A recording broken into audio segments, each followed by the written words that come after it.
वेगवेगळ्या विषयांचा वेगवेगळा अभ्यास करत आहात आणि त्यातीलच संवाद कौशल्य आपण इथं जाणून घेण्यासाठी जमलेलो आहोत। तर संवाद म्हणजे काय? तर संवाद म्हणजे दुसरं काही नसून एकमेकांच्या सोबत बोलणंच आहे, बरोबर? तर ही जी संवाद कौशल्याची जी कार्यशाळा आहे ती गेल्या ऑगस्टमध्ये 10 आणि 11 तारखेला आमच्या शाळेतील 5 विद्यार्थी आणि आम्ही 2 शिक्षिका, मी आणि स्नेहलताई, त्या कार्यशाळेसाठी हजर होते। तर ही कार्यशाळा जी होती तर ती कार्यशाळा ही आर्ट सर्कल बेळगाव यांच्यातर्फे ही कार्यशाळा घेण्यात आलेली होती आणि याला मार्गदर्शक म्हणून राज्य मराठी विकास संस्था मुंबई यांचे कार्यस्थान अधिकारी श्री शिरीष पत्के सर हे मुंबईहून आले होते। सर हे स्वतः एक नाटककार, नाटक दिग्दर्शक, निर्माते आहेत आणि या कार्यशाळेसाठी आपल्या बेळगाव शहरातील आणि आजूबाजूच्या 7 ते 8 शाळांचे विद्यार्थी आलेले होते आणि असे 36 विद्यार्थी होते आणि त्यामध्ये आपले जे 5 विद्यार्थी होते तर त्यांचं तिथं विशेष करून कौतुक करण्यात आलं। एवढा चांगला त्यांचा सहभाग होता। तर असा सहभाग आपल्याला आता ह्या कार्यशाळेतही दाखवून द्यायचा आहे। तर या कार्यशाळेचाच आढावा घेत आम्ही ह्या संवाद कौशल्य या सत्राला सुरुवात करणार आहोत।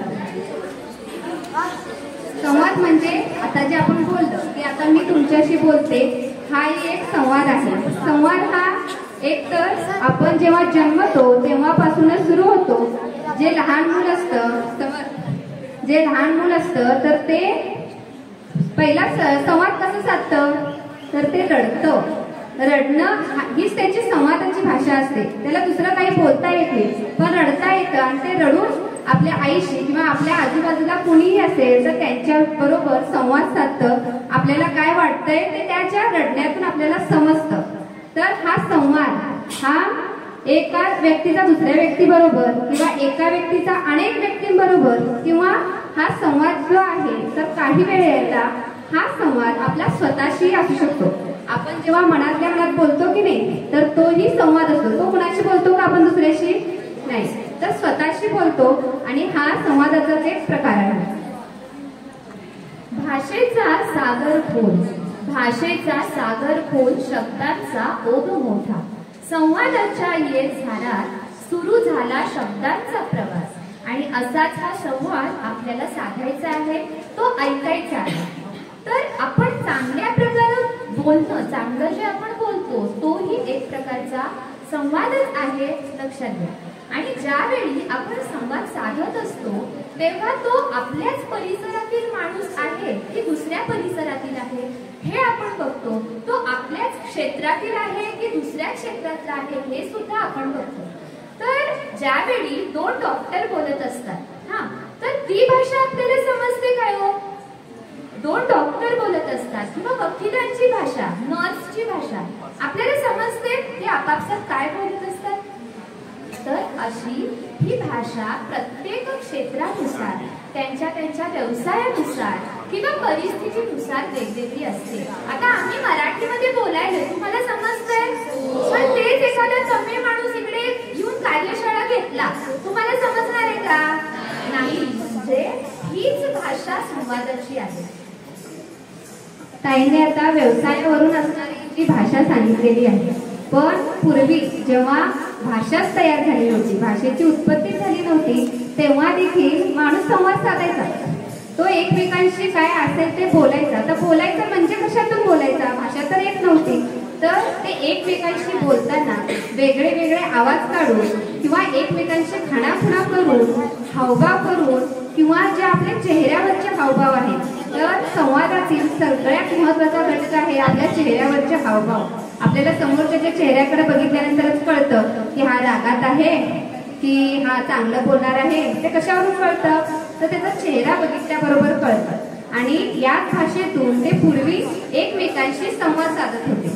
तर संवादाचा एक भाग आहे म्हणजे तिथं आपल्याला बोलावं लागत नाही। आता पूर्वी लोक बोलत नव्हते म्हटलं खरं त्यांच्यात संवाद व्हायचा, मग त्या संवादाचा जो भाग आहे त्याला मूक अभिनय म्हणतात। काय म्हणतात? मूक अभिनय म्हणजे तिथं आपण बोलायचं नाही, फक्त अभिनय करायचा, आपले काय असेल ते हावभाव करायचे आणि त्यातून समोरच्याला समजलं पाहिजे पाहिजे की आपण काय करतोय. चार्ली चॅप्लिनचे पिक्चर कोण बघितलंय का? नाही बघितला? तर तो विनोदवीर आहे. त्याचे पिक्चर, त्याची भाषा असते काय, पण पिक्चर आपल्याला समजू शकतं ते बघितल्यानंतर. मग ती मुखनाट्य असते, समजला? तर तसंच एक आम्ही थोडंसं मुखनाट्य करणार आहोत. तुम्हाला समजतंय का बघा की आम्ही काय करतो. आम्ही काही बोलणार नाही आहोत.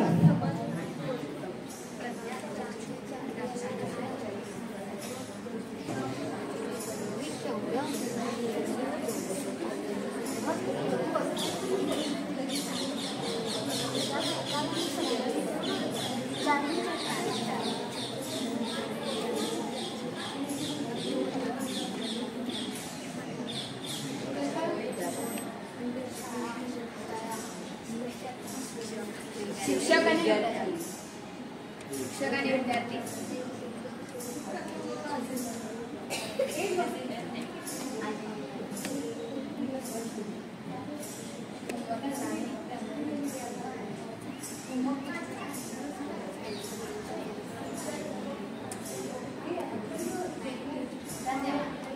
हा प्रसंग कुठला होता? आम्हीच बोललो काय? मग तुम्हाला समजलं की नाही? तर हेच मुखनाट्य, म्हणजे जिथं शब्दांची गरज आपल्याला लागत नाही तिथं आपण शब्दांशिवायही बोलू शकतो. आईला आपल्या तुमचा चेहरा बघितल्यावर समजतं भूक लागले, भूक लागले, झोप आले, काय वाटायले. आईला तुम्ही प्रत्येक गोष्ट सांगता अशातली गोष्ट नाही, पण ती तिची संवादाची भाषा. तुमचा चेहरा बघून ओळख, म्हणजे चेहऱ्यावरचे हावभाव आहेत ते खूप काही सांगून जातात. आता मी तुम्हाला संवादाचं लेखन कसं करायचं हे सांगणार आहे. तर हे जेव्हा आपण करत असतो तेव्हा कल्पनाशक्ती आपली वाढवली पाहिजे. पहिल्यांदा लिहिलेला जो भाग आहे तो स्वतःला आवडला पाहिजे. तुम्हाला जर स्वतःला परत तो आवडला भाग तर तो आपण इतरांना ऐकवायचा. त्यानंतर आपण जेव्हा लिहित असतो तेव्हा त्याच्यात किती पात्र आपण घेणार आहे, किती आपण विषय घेणार आहे, हे सगळं महत्वाचं असतं. पण सगळ्यात पहिल्यांदा तुम्ही लिहिलंच पाहिजे. काहीतरी तुम्ही लिहा. निदान 4 ओळीचा संवाद असेल. हा, वाचून बघा तो मोठ्याने. तुम्हाला आवडला, बर मला हा आवडला, तोच तो संवाद तुम्ही इतरांना ऐकवा, तुमच्या बाबांना घरी ऐकवा. घरी नसेल तर वर्गात ताईंना दाखवा, ताई तो ऐकतील. म्हणजे असा संवाद हा आपण पहिल्यांदा लिहून काढला पाहिजे. तिसरी गोष्ट जी अतिशय महत्वाची आहे, अगदी छोट्या छोट्या गोष्टीवर पण तुम्ही संवाद लिहू शकता. हा, म्हणजे कुठलीही अकबर बिरबलाची जी सलग गोष्ट असते की नाही त्याच्यावर सुद्धा तुम्ही तो संवाद लिहू शकता.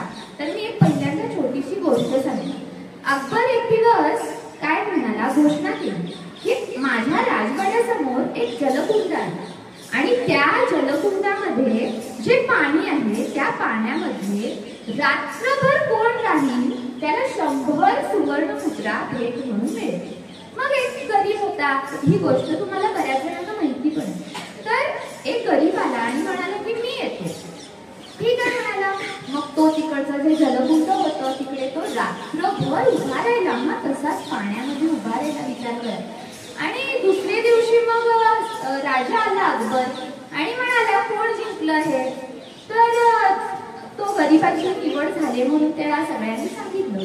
तर त्याच वेळी त्या अकबराचं लक्ष एक छोट्याशा दिव्याकडे गेलं आणि म्हणाला तो जेव्हा पाण्यात उभा होता तेव्हा हा दिवा चालू होता का? तर होय, हा दिवा चालू होता.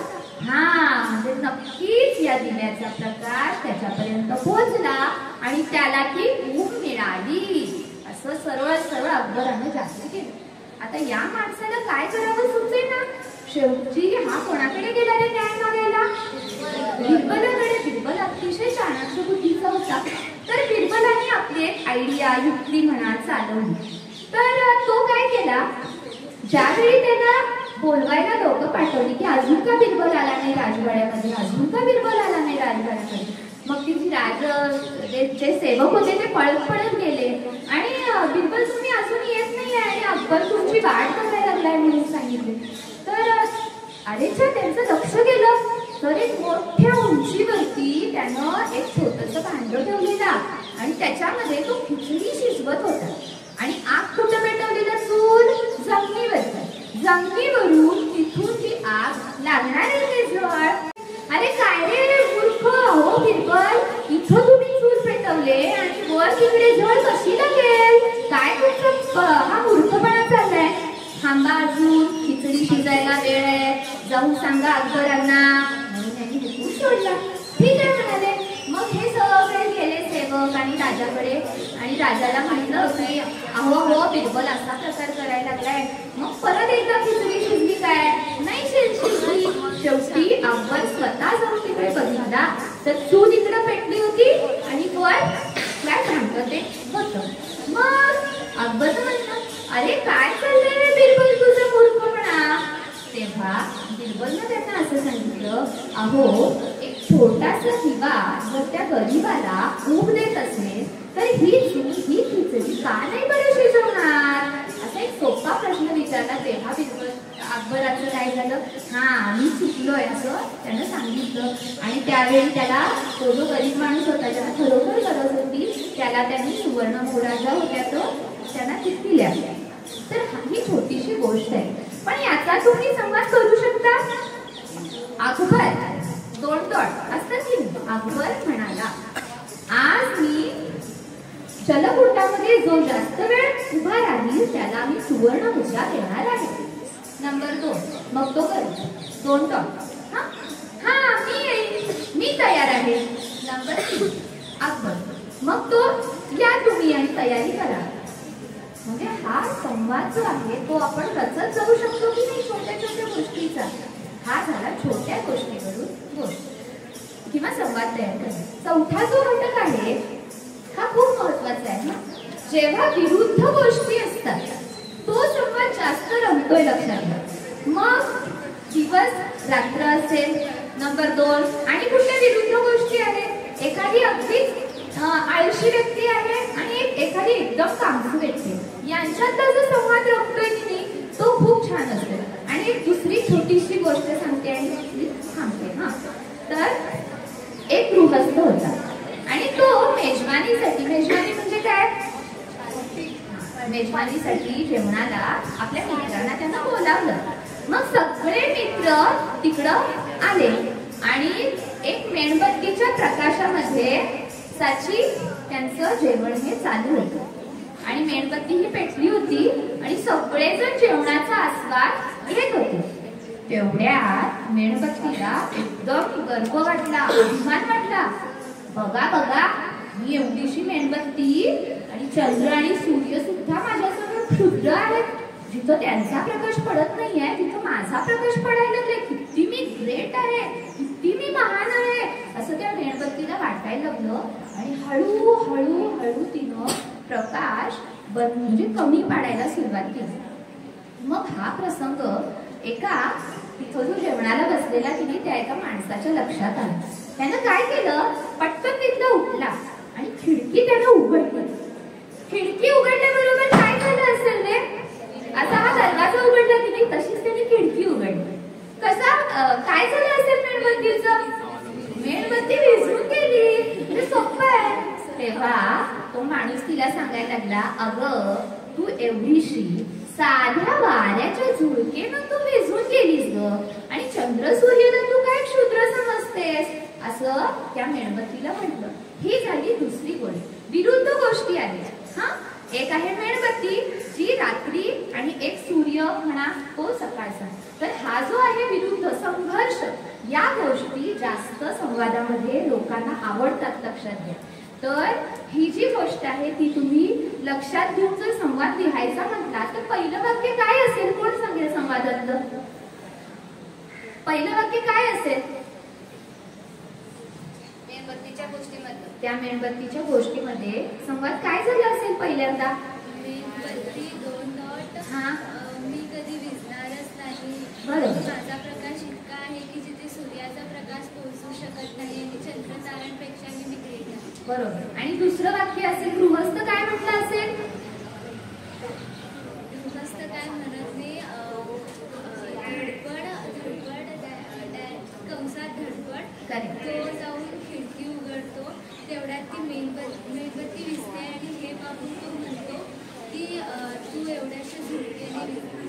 म्हणजे हे जे आहे हे लेखन कौशल्य लक्षात घ्या. संवाद लेखन कौशल्य कसं असते समजलं? छोटीशी गोष्ट तुम्ही रंगवू शकता, संवादामध्ये रंगवू शकता. ताईंनी संवाद लेखनाविषयी सांगितलं. तर संवाद लेखन करत असताना सगळ्यात महत्वाची गोष्ट आहे ती म्हणजे भाषा.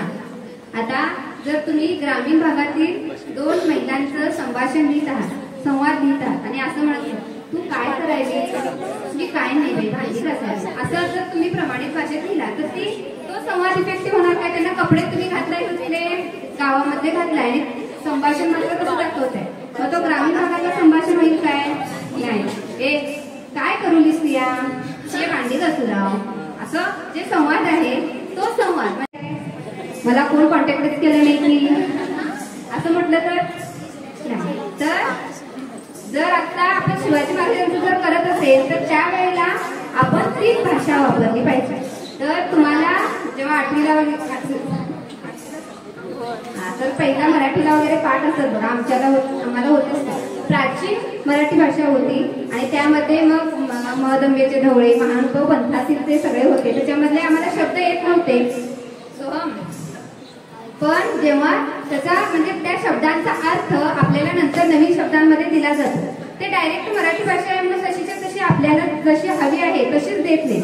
तर त्या काळानुसार हे संभाषण लिहिलं जातं. म्हणजे भाषेला खूप महत्व आहे. आपण ती परिस्थिती ओळखूनच ते लिहिलं पाहिजे. तर तसा जे संभाषणाचा भाग म्हणजे शिवाजी महाराज, जिजाऊ आणि संभाजी महाराज बोलत आहे तर त्यांचा संवाद कसा असेल, त्यांची भाषा कशी असेल याविषयीचा एक ऑडिओ क्लिप आपण ऐकायची.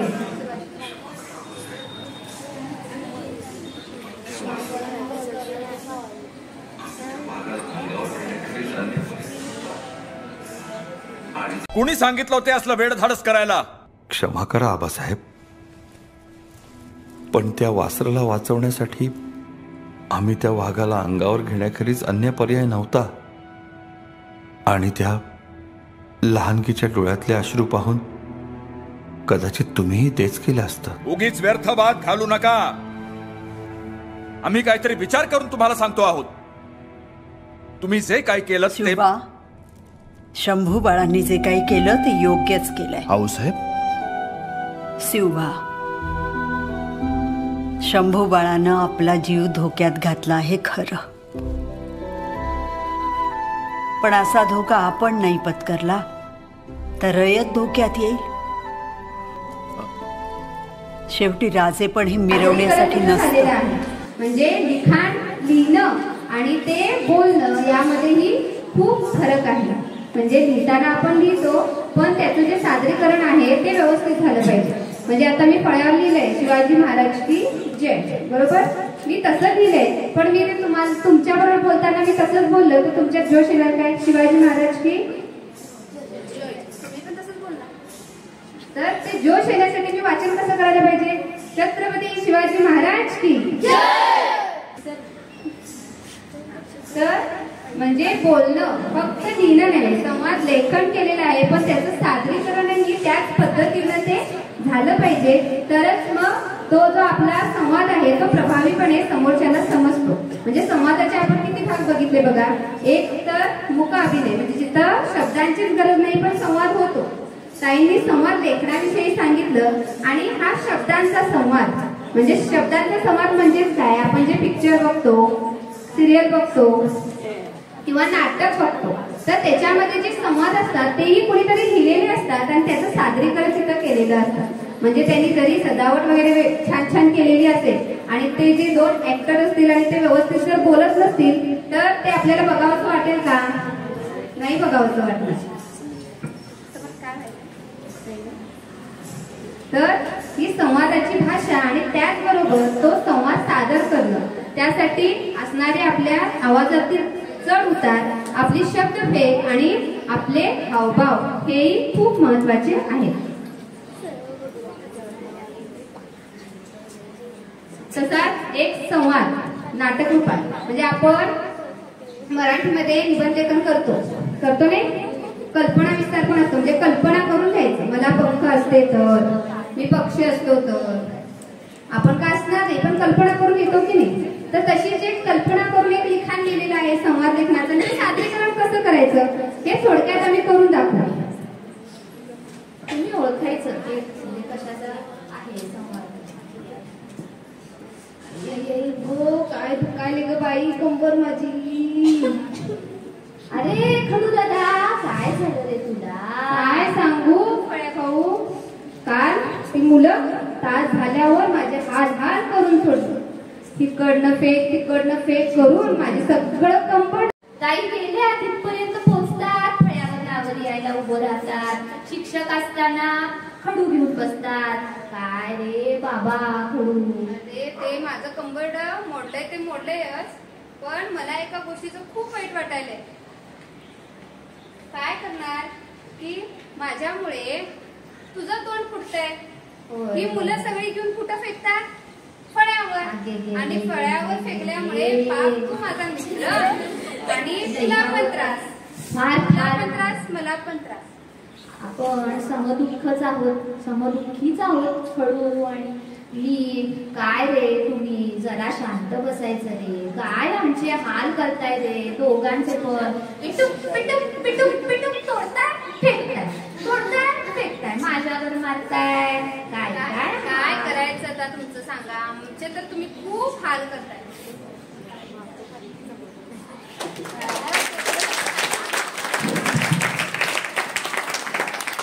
आता हा संवाद कोणाचा होता ते बोलू शकतात का. नाही, पण निर्जीव वस्तूंचाही आपण संवाद कल्पना करून करू शकतो. तर हाही संवाद लेखनाचा एक भागच आहे. आपण भरपूर त्याच्यावरती काम करत असतो, पण आपल्याला माहिती नसतं की ही त्यातलीच गोष्ट आहे म्हणून.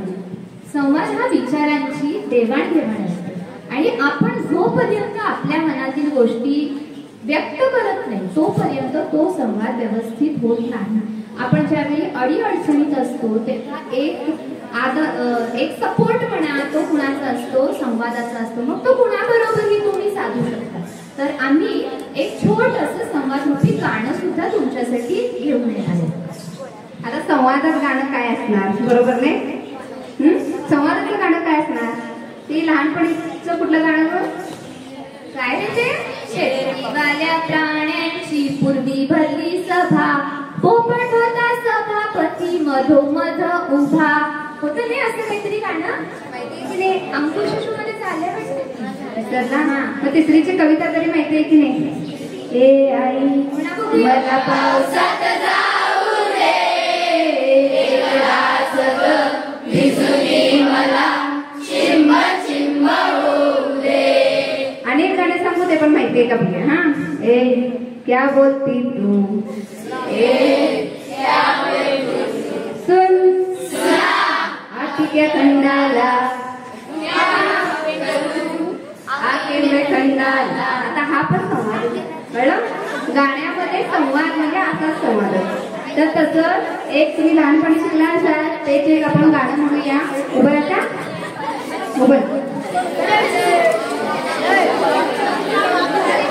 कुणाला कंटाळा आलाय बेटा. मोर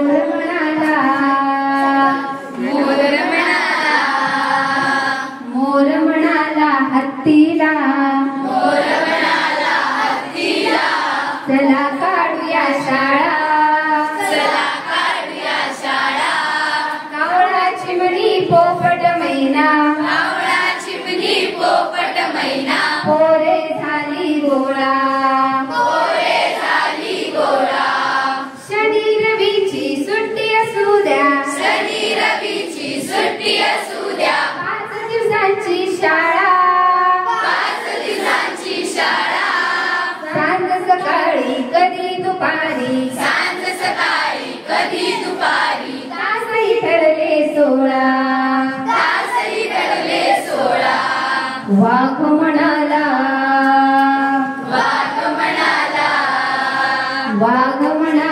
होईन मास्तर, गणित माझे पक्के, करतील दंगा त्या सर्वांना, मारील 12 बुक्के, माकड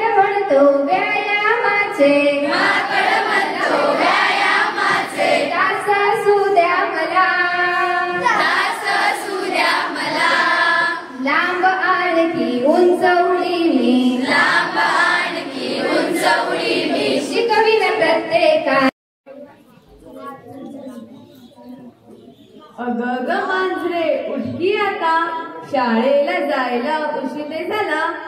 शाळेत शिक्षकांनी अभ्यास नाही दिला, झाला अभ्यास मला झोपू दे आता. शाळेत जायला येतो कंटाळा, शाळेत जायला येतो कंटाळा. शाळेत असतील खेळांचे तास, अभ्यासाबरोबर संगीतांचे राग. थांब ना आई, आता उठते मी आता, जेवणाच्या डब्याचा काय करता.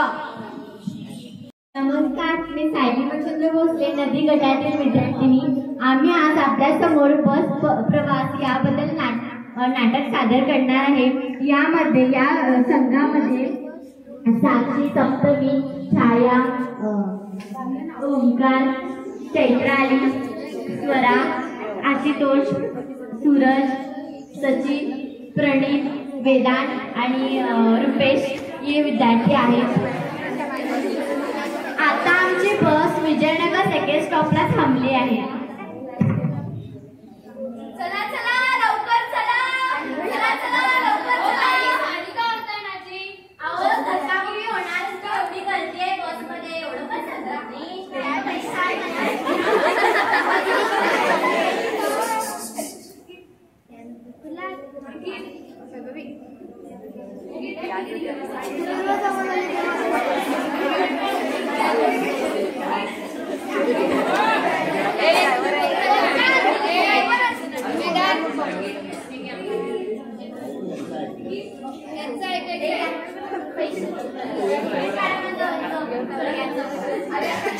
आधार कार्ड नाहीये तर कर्नाटकच आहे. घ्या घ्या तुम्ही. तसं काही चालत नाही, सरकारची कामं नाही ती.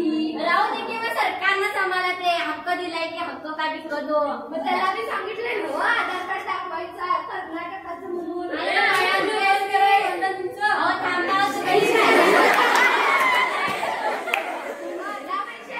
मी म्हणाले की माझं कर्नाटकचं आधार कार्ड आहे.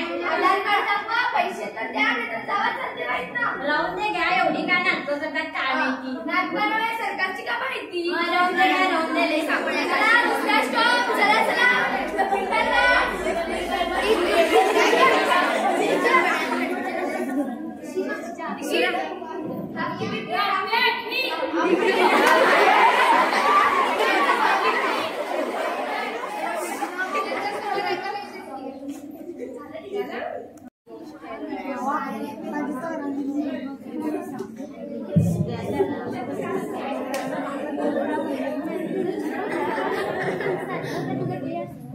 काय रे पेना, माझ्या अंगावर किती ते शाईचे डाग.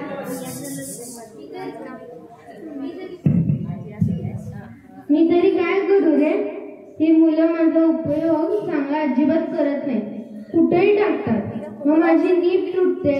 मी तरी काय करू. काय करणार, आपले नशीबच वाईट. होय रे, बरोबर आहे तुझं.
आवाज नको आहे बघायचं तुम्ही.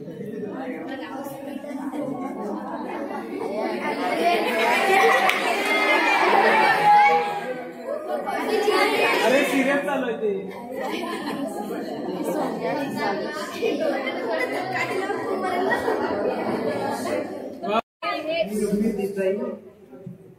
हा संवाद यांच्यामध्ये झाला आहे. पक्षाने आपल्या आयुष्यात त्याने अनेक ठिकाणी पलायन केले, पण सध्या 21व्या शतकात सुरुवातीचे प्रसंग हे सांगताना झाडाचे व त्याचे काही संवाद. असेच तो पक्षी आपल्या शरीराला अनुकूल असलेल्या वातावरणाशी जुळवून घेण्यासाठी तो एका ठिकाणी जातो व तेव्हा पक्षी, अरे देवा, हे विश्वाच्या निर्मात्या, काय केलंस हे तुझं मला अजिबात पटलं नाही. किती ही उष्णता, काय हे वातावरण, काय हा निसर्ग, आणि काय केलंस हे ठिकाण, काय केलंस असं, आणि का केलंस, काय इतक्या खालच्या पातळीला जातोयस. हे त्याचे बोल एक झाड ऐकतं व त्याने बोललेले काही शब्द. झाड, हे पक्षा, अरे का असं बोलतोयस, असेल या देवाची काय तरी चूक, आणि त्याने काय असं केलंय.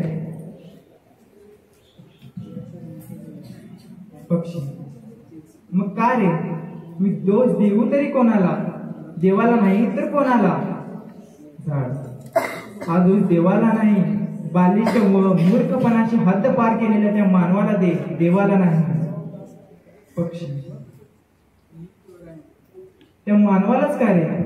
झाड, कारण त्याला माहितीच आहे, जरी देव विश्वाचा निर्माता में था बंदर लाल किले के अंदर.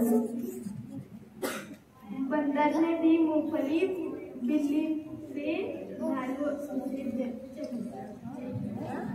रास्ते में था भालू, उसने बोला मैं खा लूं.